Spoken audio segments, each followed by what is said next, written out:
Okay. So here we are with Cifehtr again. And I just want to say that, excuse me, just had some of Mum's cookies. Biscuits, beautiful homemade biscuits.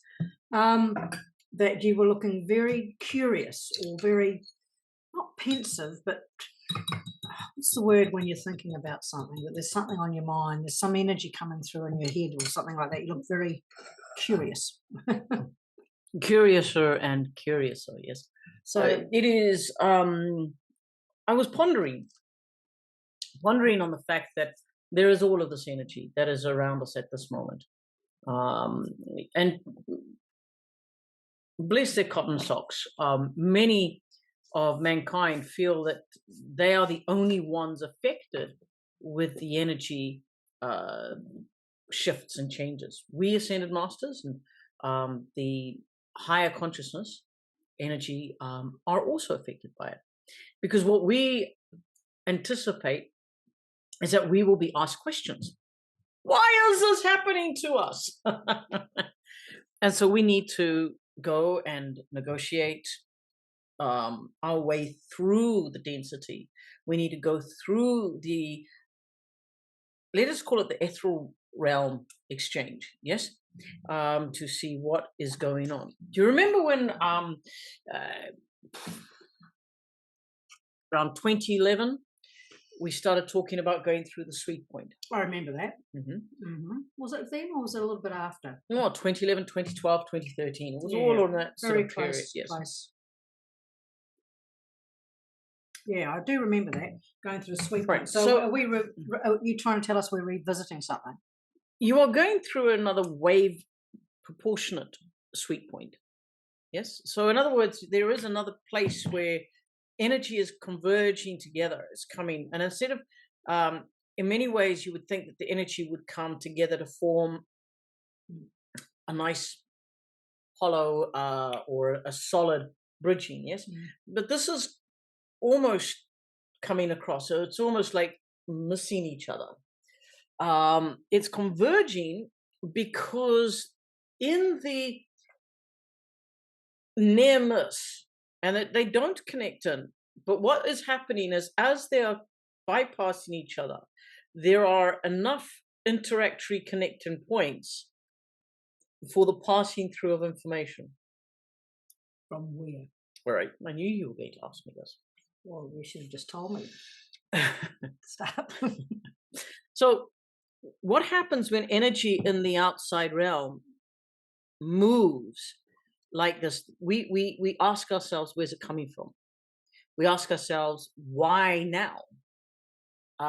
Because we know these are the very same questions you will ask us of the Ascended Masters, of the different, some of you connect into the colors of the rays, you know, blue ray, gold ray, etc., the Brotherhood of Light, the Galactic Federation, etc.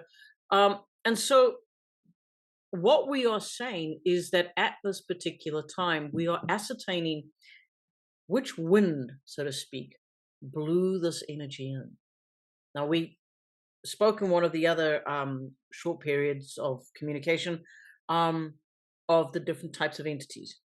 And sometimes energy is directed, it's manipulated, it's brought about from an outside interference of negativity. Yes? And so what we have ascertained is that there are two lines of energy flowing in at this moment. And if we may, if you have your toroidal energy that is flowing through your realm, yes, toroidal energy, there is an energy that is coming both at the top and through the bottom, connecting or going past each other in the middle, and then coming back out. And so it is doing like this. Yes? So similar to the toroidal energy. Similar to, it is riding with, piggybacking, flowing with, but the one is absolutely enhancing, absolutely downloading or giving or infusing strength and great potential to those who are connecting into it, those who are sensitive. The other one is trying to draw that back, trying to deaden it, to dull it. So what is happening is, like, when you're coming in and they are bypassing each other, they are sparking off of each other. And it is this sparking that is making those that are sensitive aware that there is this dislodgement in the energy. Something's not sitting right. So here I am, I'm sitting here in my energetic state before I come and communicate with you. And I'm looking at this, and how do I explain this to those that I'm going to communicate to? How do I explain this to Heather, to Louise? Because they will ask of me what, why, how, when, etc., as you do. Yeah. And for exchange of good coffee, I come through and I let my brain be picked. But in reality, what is happening is, if I refer back to my last discussion where I indicated that there was a breaking down of the illusion. Yes? Okay, yes, you did, and that was very interesting. I found that actually exciting. So now we are in this time of maybe that's a good title for this segment. We're in this place where energy is coming in, going out, that's deflecting off each other. It's sparking off each other. It's creating an awakening awareness or a conscious connection to those who are awake, and even to those who are not awake. And what do I mean by awake? I'm saying those who are aware that there is something going on, to the point where they have left behind the mundane world, and they are endeavoring to go down the rabbit holes, and to seek out the higher consciousness connection. Now, it's not just, when I say go down rabbit holes, I'm not talking about going down into the rabbit ren and getting lost and literally becoming so bogged down with information that your mind has a heart attack. Because that's easy to do. It is very easy to do. So I do not recommend that. No, however, I do recommend that you do not shut down people, voices of groups that come and communicate truth to you. Because your truth may be at the point where it's taken you as far as you know, as far as you can grow. And you need a catalyst. You need something to spark life back into your research. So are you saying it's okay to move on? Oh, yes. Move campfires. Absolutely. And if you stay at a campfire that is smoldering, you're only going to get smoked out. Yeah. And nobody's going to want to sit next to you because you're going to smell of smoke. The smoke eventually gets stale. Absolutely. So you need to move forward. You need to look at what is around you. And sometimes it is the most difficult and most painful thing that you can do. Yes? And so, excuse me while I sit and I instead of talking to a screen, I'm going to come and I'm going to talk to you.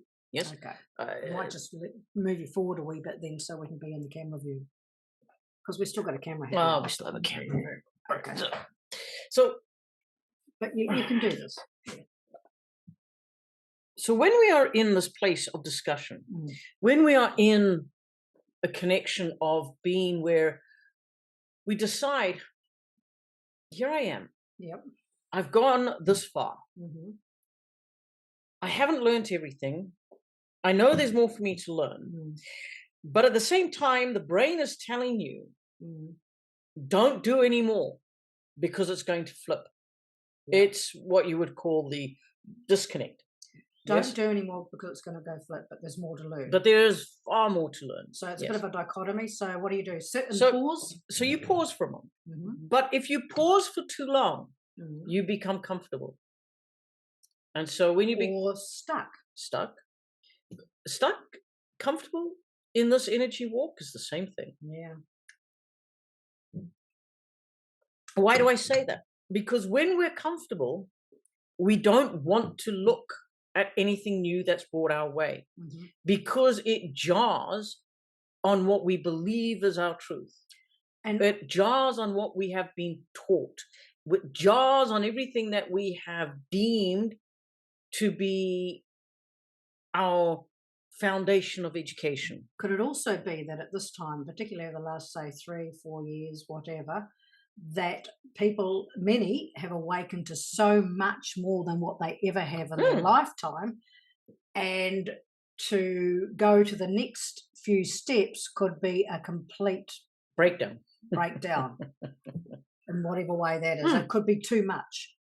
Or it could be just enough to create the breakdown they need. You see, I say we because I want to include myself in the statement of mankind at this particular moment, knowing that mankind is inclusive of the female and the male. Yep. Yes. Okay. So when we look as ascended masters, as higher energies, yes, when we look at what is occurring, we can see that, yes, you've come to what may seem to be the edge of a great crevice, yes, where you're looking at this yawning, big black hole down there, and it's like, if I take another step, I'm going to end up down that hole, yes? Yep. But what you're not seeing, because just the cat's taking over a little bit at the moment. Yep, we've got a tail, and he's one of these cats who, when it came to ballet school, he decided to do stomping school, and he stomps over everything, and everything falls off the table. All right. So, hey, Buster, Artie, so back up there, right. So what happens when you become, should we say, in this stage of awareness, where you know that there is more for you to learn, but you are scared. You're scared to learn more, because if you do, as I said, it takes you from a place of, hang on, when I was at school, this is what I knew. Yeah. My family has told me this. My church has told me that. My mosque has told me this. My teachers have told me this. And although you've let go of so many different things, your fundamentals are deeper rooted than what you think. Yes, absolutely. Right. And so this now begins to create the disconnect and the breakdown. Now, we look at it and go, break. Yeah. Why? We want you to jump into that black hole, because that black hole does not exist. Because as soon as you step forward, there is like an illusionary bridge. It's not illusionary. The bridge is there, but you cannot see it because your eyes are telling you that there is nothing there. I'm having a deja vu. Oh, yes? You've talked to us about this before. I have. 2017. Very similar discussion, yes. Yeah, and that was a big year. Yeah. Taking the leap of faith, jumping over the widening gaps between what is and what is to come. But in this case, it is a case where we must look and we must say to ourselves, do I wish to stay on this side of the bridge? Because I'm comfortable with the thought patterns. I'm comfortable with what my teachers told me, my family's told me, my history books have told me, the newspaper has told me, the TV's told me, the schooling has told me, all the rest of it. I can do away with this, and this, i.e. the pandemic and the lies and all the rest of it. But really and truly, it comes down to, are you willing to give up your fundamentals of educational knowledge in favor of stepping off the bridge or stepping off the edge into what may seem to be a hole of unknown knowledge? Because when you do this and you actually start to pull in a little more information, you take it bite size, what you begin to see is everything that you thought you knew no longer is absolutely set in stone. Everything we thought we knew is no longer absolutely set in stone. So that's the key, isn't it? Absolutely, because some of it may be. Some of it may be a truth, but it might be have a whole lot of other stuff wrapped around Absolutely. You could say, for argument's sake, let us talk of a hypothetical thing. In the year 1814, they had an airline accident. Oh, hang on, they didn't have airlines back then. So they say. So they say.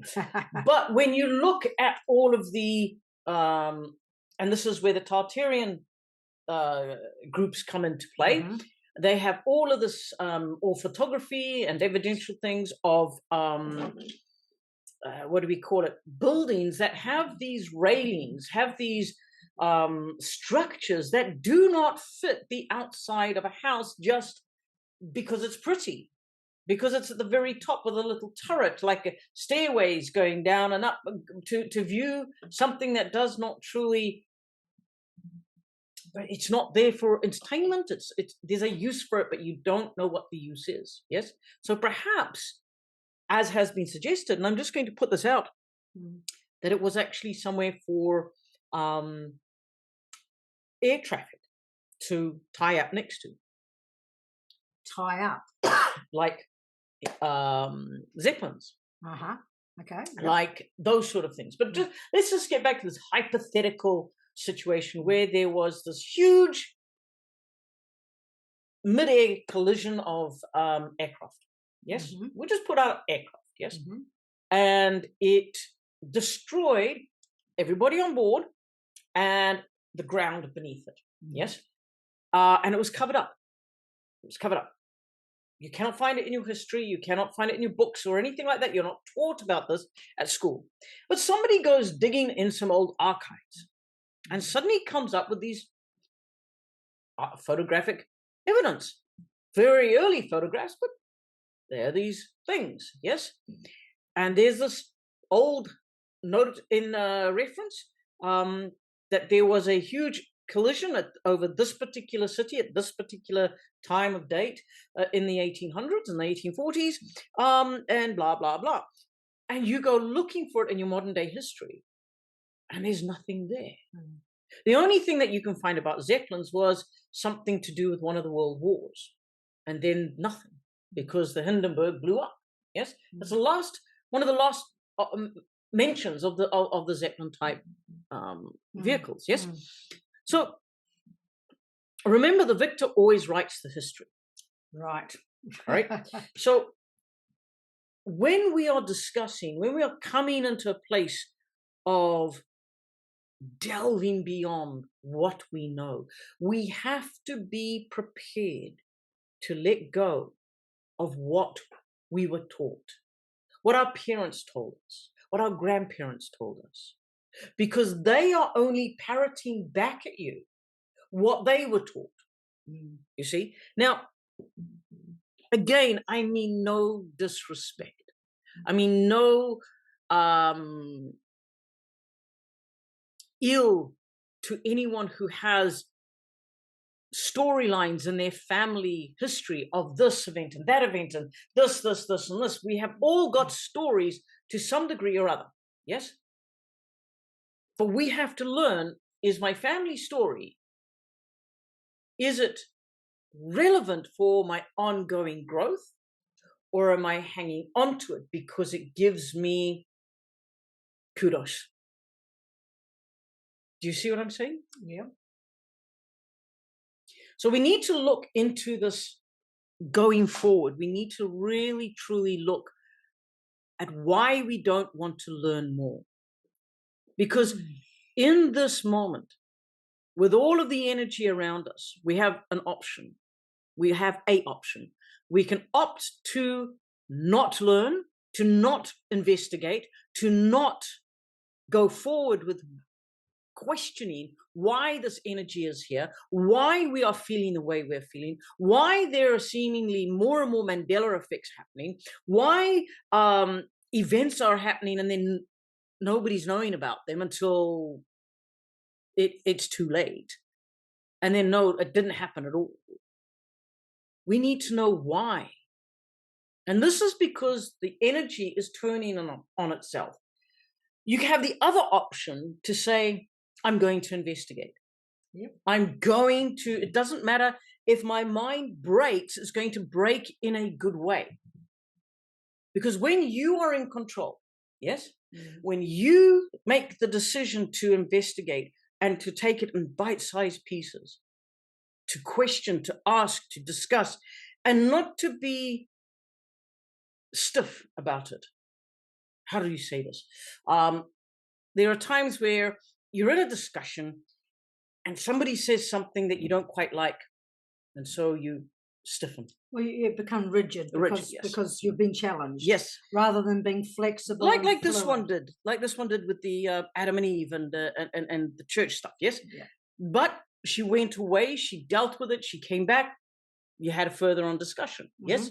So this is how it is. You have to look at the fact that there are many things out there that are not in your educational system. Many things that have been rewritten. I'd say most. Exactly. But, you know. You know. Which again is why I said to you many months ago, I said, go and find the books written in the 16, the 15, the 1400s, the 1800s, the early 1900s. Because, as I stated before, soon after that, your history was rewritten. They are doing it now. Yes. France is having library burnings. Why are they doing that? In the ancient historical record places. Oh, it's rebels. It's looting. It's no. This is organized happening. These are all organized, because you cannot tell me that somebody would just go ahead into a historical place where they actually have their history and burn it.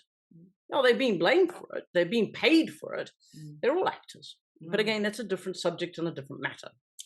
PSYOP is one of the big words I've learned over the last period of time. PSYOP, yes.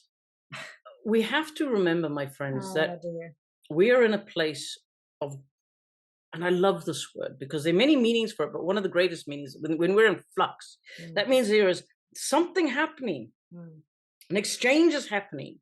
Yes? And there is an exchange of energy that is happening at this particular moment. And either you are in that place where the energy is going to come in and do good for you, or you're going to sit there and let the energy sorry, she's running out of pens. I'm passing her I just pencils. want that red one. Well, do you not know where it is? I think it's sitting on it. The cat's sitting on it. Never mind. Carry on. So what you need to do is, and I say this as you and everybody else, is they need to start looking at themselves first.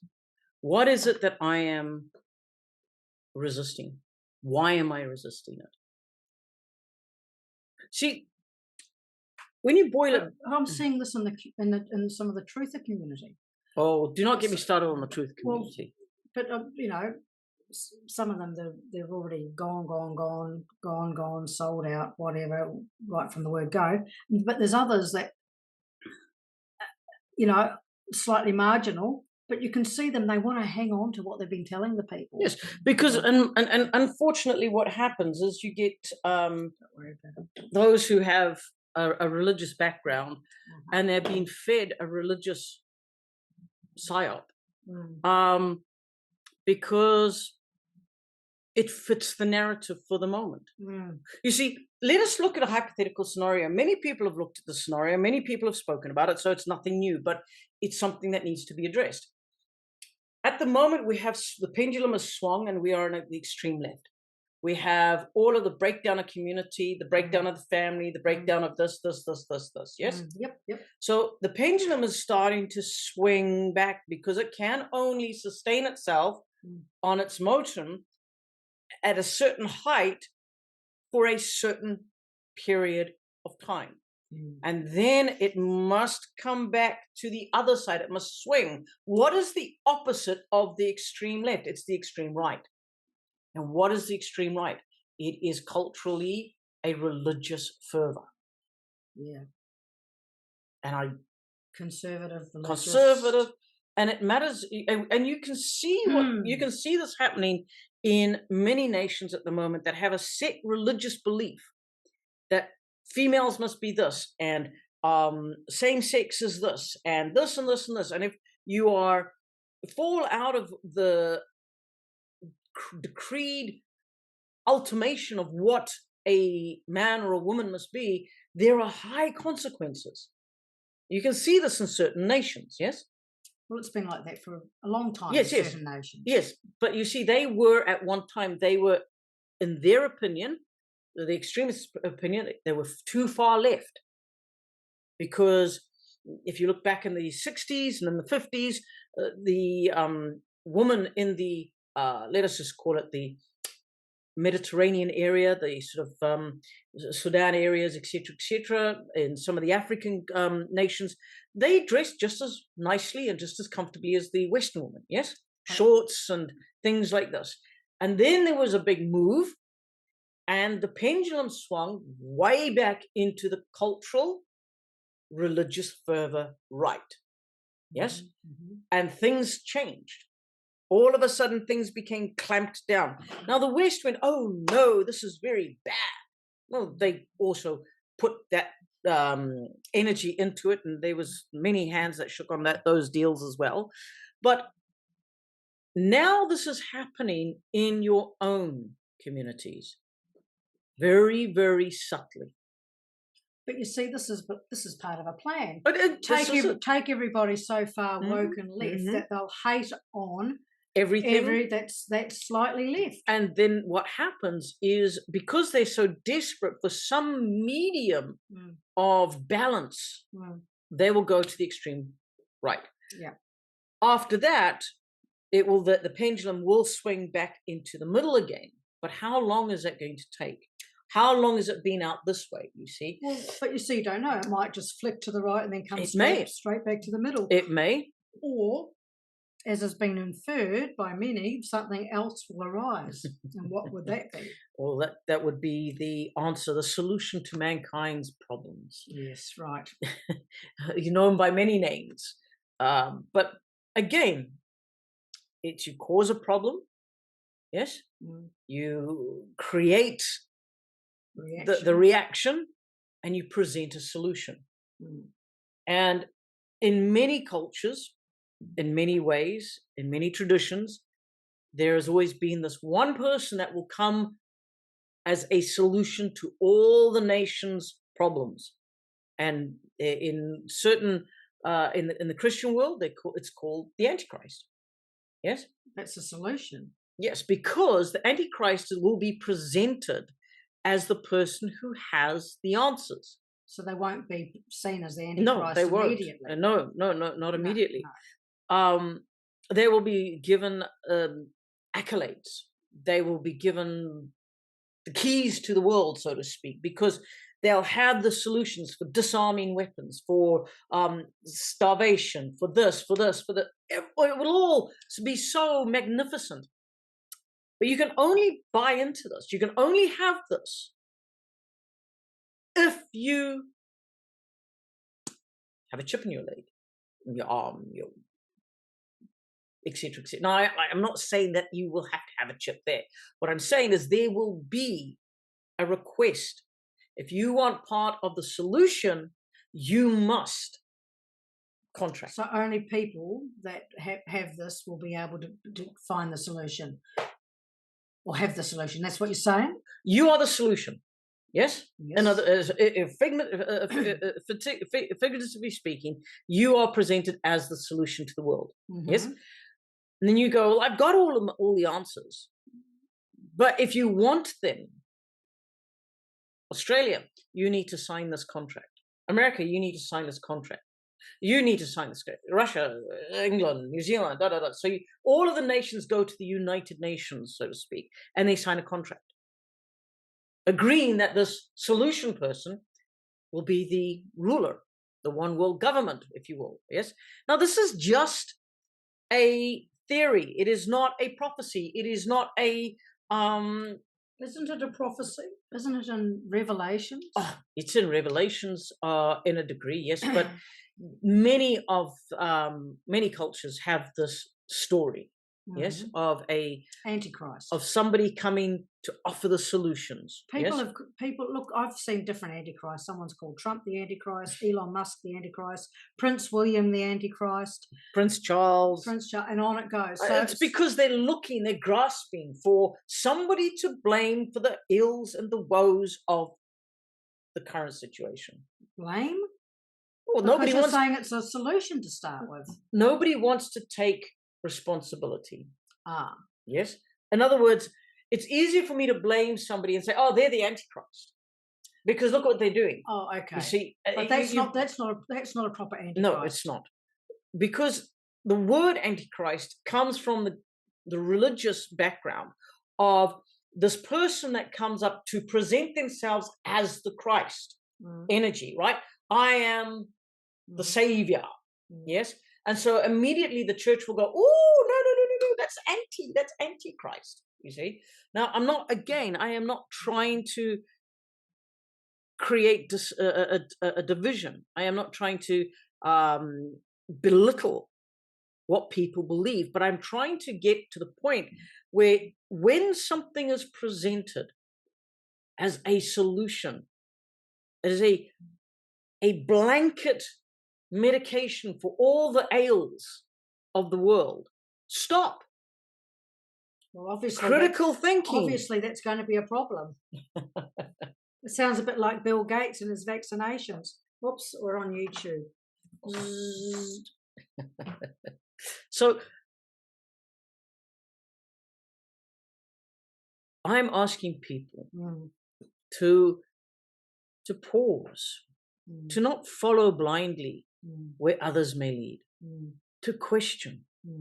It doesn't matter who is speaking, myself, you, when Louise speaks, when anyone that comes to present a solution or an offering of an inclination of advice, listen and ponder, critically take it apart and think, where can I improve? Can I improve? Are they lying to me? Are they not lying to me? Don't just glibly swallow everything that is given to you, whether it is from the government to whoever. Through the community, yes. to... See, the truth community is... To a local community group, to whatever. There are some truth communities that all they are doing is acting as a dummy for a crying baby. They're acting as a pacifier. You know, it's like, don't make too much noise, suck on the dummy. Suck on the dummy. In other words, follow the plan, trust the plan. Well, isn't that the same statement, in a manner of speaking, as when everything was going on with the pandemic or the plandemic? Follow the science, trust the science. All they've done is they've changed the last word. Question everything. Absolutely. Of course we should. Absolutely we should. Is there anything else that you want me to... Oh, jeepers. Or do you want to wind this one up? We can wind this one up. The illusion is breaking down is what I'd probably name this one. And so we've covered a few things, including how people are going to cope with that. So, yeah, we'll wind this down and get into another segment soon.